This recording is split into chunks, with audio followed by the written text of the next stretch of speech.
Welcome to Rewiring the American Edge, the podcast where we explore the intersection of innovation, automation, and policy to ask, what will it take for cities, industries, and people to thrive in a rapidly changing world? I'm Billy Riggs, urban planner, professor, entrepreneur, and technologist, and with my co-host Vepil Vyas, we explore how to build more competitive, inclusive, and resilient economies around the world. Join us.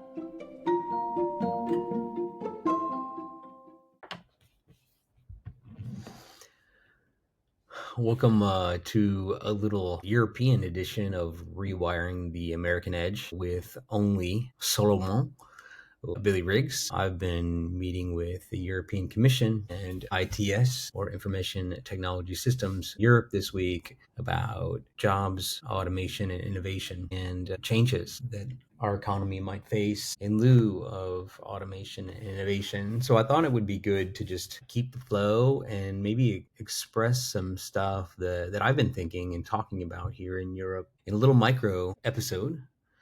Sans Vipple. So welcome to this kind of like 2.5 episode of Rewiring the American Edge. So, today what I'm going to really focus on is two themes that have really been pertinent into what I focused on in some talks here in the EU. And the two themes are redundancy in the tech stack, and that redundancy yielding resilience, and then this idea of co-opetition. And I think these are really big lessons as we move into the future of what I think are going to be turbulent years, and perhaps growth years when we think about growing challenges spurring growth. Out of steel is forged, and diamonds are compressed through pressure, and steel is forged through fire. But I do think that through the next few years are going to be tough from an economic standpoint when we think about the pressure of tariffs and what it's going to do to consumer prices and things like that. We're already seeing, even in the news today, which is May 20th, 2025, starting to, and many large American companies starting to say that they will pass on prices to consumers, and the bond market's starting to react to increasing debt in the that'll be debt that's being taken on by the U.S. Government, and the increasing rating of the U.S. bond. So the lack of confidence in the U.S. as a safe haven for lending. And I think that's, when we look at what's happening, there is great concern, but like I said, I think there's also, being that I am a optimist and a glass half full person, then I think there's room for optimism looking forward. And I think so I'll take the lessons that I've been talking about here, being resilience, and then the lessons of co-opetition. So we'll start off with this idea of systems redundancy. And so, when we think about automation and innovation, I think one of the things that we always talk about in the autonomous vehicles in the City Lab, and in our automation and innovation lab at University of San Francisco, and when we consult at Intensity, when Dr. Cornet from our lab and from Urban Innovate talks in her stuff, and when Vipul, when he consults, many times what we talk about is we talk about building redundant systems, and we talk about this idea of systems framework. I think it's a large part about what we talk about when we think about design thinking, and I believe that's really important when we think about a value chain. And the difficult part when we think about building complex things, and machines, vehicles, phones, computers, these aren't just pieces of software. You don't just sit in a room and hack away at them. They're not just pieces of code. They have to be shipped around the planet. They have to be fabbed from materials. They have to be transported. They have to be molded. They have to be pressed. The complexity and the labor and just the sheer effort they take to make, and the maker space, the skill that they take. It's unique. And I think that when you consider the potential for error, but also the potential for breakdown in those systems is large. And so when you start to fracture some of those links, there's potential for error, there's potential for breakdown. And that's where, as a company, as a government, you want to build in systems for redundancy. And that's where when we have tariffs, when we have economic breakdown and we have breakdown in systems, that can cause disruptions, that can cause economic disruption, that can cause supply chain disruption, and that leads to economic escalation, that can lead to supply chain disruption, that can lead to shortage, that can lead to a number of different adverse outcomes. On the other hand, if you have redundancy in some of those systems, then you can pivot to different suppliers, you can pivot to different vendors. One of the examples I cite in my work with automated vehicles is the difference between different types of companies. For example, we have had a couple different companies in the level 4 automated vehicle space, level 4 being the highest level of automation. I say that there is such a thing called level 5 vehicle, which is the idea that a car can drive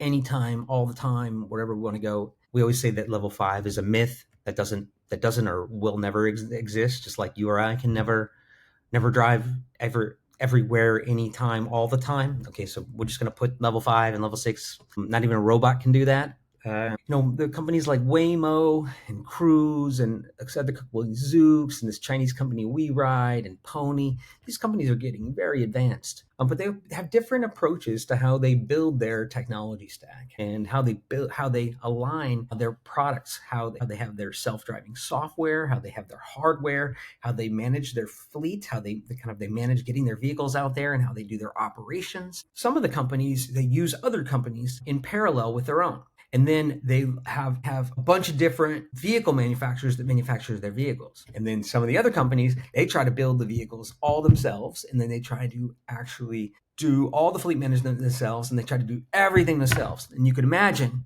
it's a lot harder to do everything yourself than you have all these other suppliers. And so you can think about it as like some of the companies that have tried to do everything themselves have run into problems when things break down.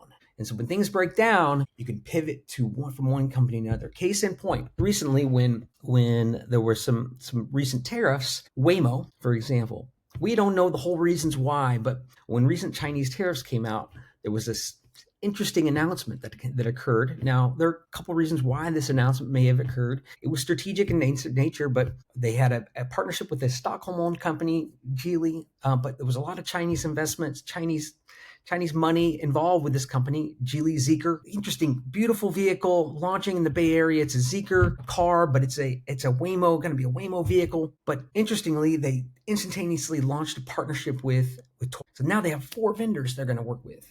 They're going to work with they're going to work with Toyota, they're going to work with Hyundai, they're going to work with Zeekr, and then they're already working with Jaguar. So they have 4 of these vendors, whereas like some of the other vendors, some of the other companies are only working with one vendor. So you can see there's all these options they have, and that breeds resiliency. That they actually have a lot of different things they can do to compress costs and to actually explore different options. And that's kind of an example of what you can do. Tesla did the same thing when they actually had a generalized chip in some of their cars where they could play around when they had the chip shortages during the pandemic, and they could mess around with chips in some of their cars and compress costs when there was a chip shortage for vehicle chips during the pandemics. You can see here, redundancy helps support resiliency. Now, let's talk about co-opetition. The same term, co-opetition, can apply in this situation where you can have companies that actually work together to compete towards a shared goal.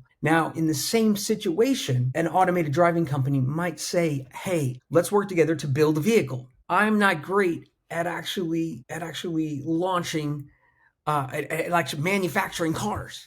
That is not my quote unquote wheelhouse, right? Like I can build software, but I am not good at assembling drivetrains. That's just not my thing. And I'm telling you what, it is really hard to build a car, right? It's complex, right? Brakes and calipers are really hard to do. Ask BMW. And I think too many people have got into like self-driving cars and not figured this out. I do not think there'll ever be another Tesla. Tesla, kudos to Elon Musk, because he did something that I do not think another person will ever be able to do. Like Rivian has really struggled to do it again. Like Elon Musk did something really special, and we should applaud what he did in terms of building, I think, what is probably one of the most successful car companies ever to exist up until, other than Ford. It is probably one of the most successful car companies ever to exist. And it's a great product too. It's a transformational product, once in a generation company. So, what does that, what does this mean? Co-opetition. One of the examples I like to talk about with this term is kind of an emerging trend that I've been following, where we're seeing a future where their companies might explore more B2B relationships versus B2C relationships. Now, when I was in venture capital, I always used to think, I want to invest in companies that go after businesses, not individuals as customers. And we used to say that when a company was actually going after direct to consumer relationships, that was going to be a really expensive proposition. And my business partner used to say, is like, that's trench warfare. That's like old World War I warfare. And it really is. It's really cost prohibitive, and it can really burn a lot of cash. And so, for example, in the self-driving car space, a lot of the development platforms rely on these native app platforms akin to what you would see from Uber or Lyft, that are really tied to the unique development of the vehicle. So they're really doing everything vertically aligned with the company. But I think that is really a development platform. I expect that to change because we're seeing a lot more co-opetition between traditional ride-hail companies. And so when we think about the flattening of this industry from a jobs automation industry, we're going to see a lot more co-opetition between traditional rideshare and autonomous or automated rideshare, where a company like Waymo, a company like Zoox will source their customers through a traditional rideshare platform like Uber, like Lyft, like Grab in Singapore. And they're sourcing an existing pool of riders. They don't have the expense of customer acquisition. They can still be very prominent in the app. For example, Waymo, brought to you by Uber. They can still charge a premium for that service. They can still upsell the passenger and have monetization features in the app, or monetization features in vehicle. They can still look for monetization and revenue in other ways. But I definitely see that as potentially cost savings, but also kind of a cooperative relationship. Anyway, so those are a couple kind of like tidbits of knowledge that I wanted to impart. There's things that there's stuff that our lab's been focused on. Of course, we've got some new research that I've been also shopping about how we see a flattening in a very attractive market for flattening with public transit, and definitely a propensity to connect to transit. We've seen a really attractive market for people that take public transit, and people that connect via last mile to take Waymo and Lyft, Waymo to public transit. We saw in a recent experiment that Waymo did, and our cursor results are showing about 50% of the people that were taking a Waymo to a Lyft were already taking rideshare to Lyft. So there's this kind of like unmet, already this latent unmet last mile trend of people that are already kind of limping to high capacity rail in some of these major markets with rideshare. And so, for part of me as a transportation guy wants to say, public transportation, you need to wake up.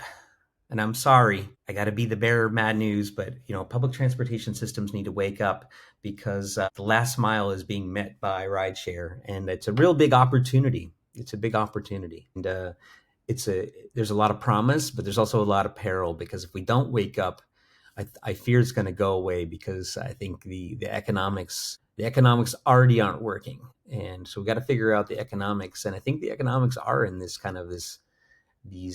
last mile automated solutions. More on that. We'll talk more about that. So this is a lot in the core of what we do in automation and innovation. And it's a lot of what my vision was we talk about in Rewiring the American Edge. Talk soon. This has been Rewiring the American Edge, global conversations on innovation, automation, and the future of competitive cities. I'm Billy Riggs. Thanks for joining us. Our series is sponsored by the University of San Francisco Automation and Innovation Fund. If you're interested in supporting our students or work, reach out via email. Also, please connect with us on social media and LinkedIn. We would love to hear from you. Until then, all the best.